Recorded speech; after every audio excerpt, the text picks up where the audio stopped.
All right, so let's learn our first chord now. Now the first chord that we're going to be learning is called the E major chord, and I will put it right here so that you can see exactly what fret I'm on, which finger is on which fret, and on which string. Okay, so again, this is my first finger, my second finger, and my third finger. And what we're going to do is we're going to start off by taking our first finger and putting it on the third string, first fret. Okay, so before we finish building the E major chord, I just want to tell you how to fret the frets properly first. So you never want to have your finger all the way in the back of the fret like that. You always want to have it either in the middle, at least in the middle, or as close to the fret as possible. And the reason for that is that you won't need as much pressure to get the note out of the guitar as if you would need if you were back here. You can see I'm not getting a clear sound. Okay, the further forward I go, the clearer the sound becomes. Okay? Another thing that I want you to kind of play with a little bit is using your finger and first of all not applying pressure, and then slowly start to apply some pressure until the note starts to ring. And that way you're training your fingers to know how much pressure they need to get the note out of the instrument. Okay? A lot of beginner guitarists will clamp down as if their life was depending on it, and they're simply using much more strength than they actually need to get the note. Okay, so what I want you to do is kind of just play with it a little bit and see where that sweet spot is. Okay, all right, so let's continue building our E major chord now. So we already put our first finger on the first fret, third string. Now we're going to take our second finger, our middle finger, and put it on the fifth string, second fret. Okay? And then we're going to take our last finger, which is our ring finger, and put it on the second fret, fourth string. Again, I'm counting from the bottom up. Okay, we learned this, remember that.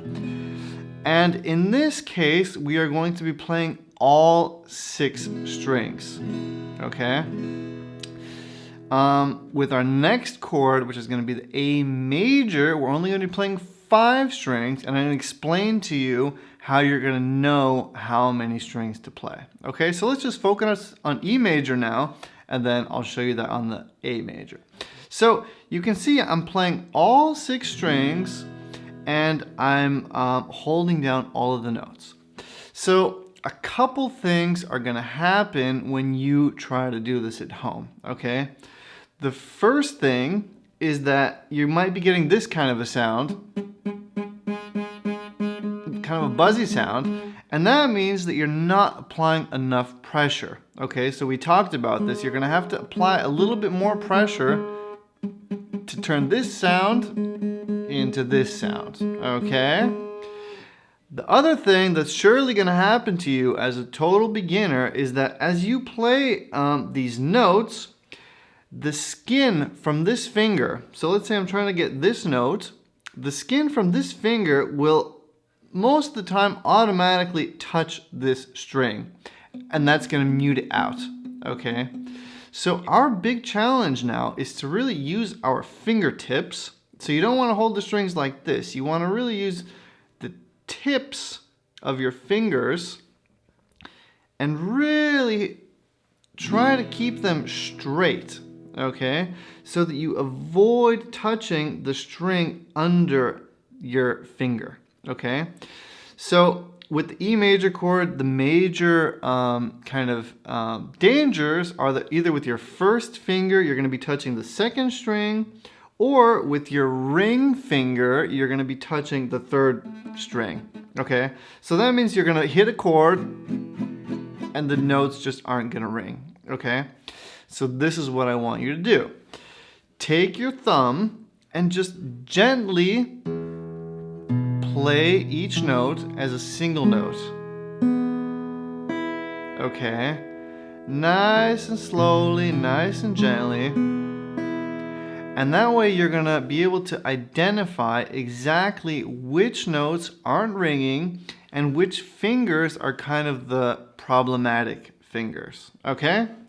So play the notes as a single note, nice and slowly.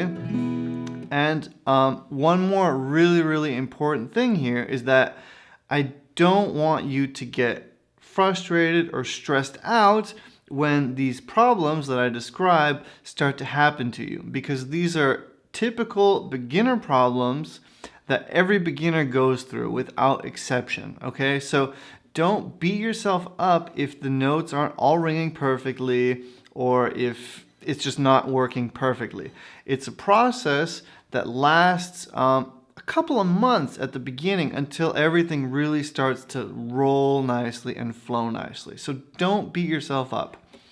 One more really important tip would be to, if you can, practice daily, even if it's for 10 minutes. So if it's 10, 20 minutes, that's great. Anything that's over that is even better, okay? So if you can practice daily, and what that's going to do is just train your muscle memory, and your fingers will really start to remember the form that they need to take to be able to grab and play these chords with ease, okay? All right, so that's our first chord, the E major chord. And once you've done the tests and strummed them one by one, then you can start. And what I'm doing, I'm using my thumb. I'm just gently stroking the strings with my thumb. Now, I know what you're probably asking. You're probably thinking, well, when do I start using a pick? Or how do I strum the strings properly? Because I always get that question. Don't worry about that for now. All we're focusing on now is just getting clean notes and using the skin on our fingers, on our right hand, to kind of really feel what's happening and feel which notes are ringing and which aren't, okay? Okay. So in the next lesson, I'm gonna be showing you 2 more chords, and then we're gonna start to kind of do our first little chord exercises, all right? And that's gonna really get you playing very quickly, all right? Okay, I'll see you in the next lesson. Play with the E major chord, you know, and just experiment with getting nice and clear notes out of your guitar. All right, I'll see you in the next lesson. See you there. Take it easy. Bye-bye. Bye.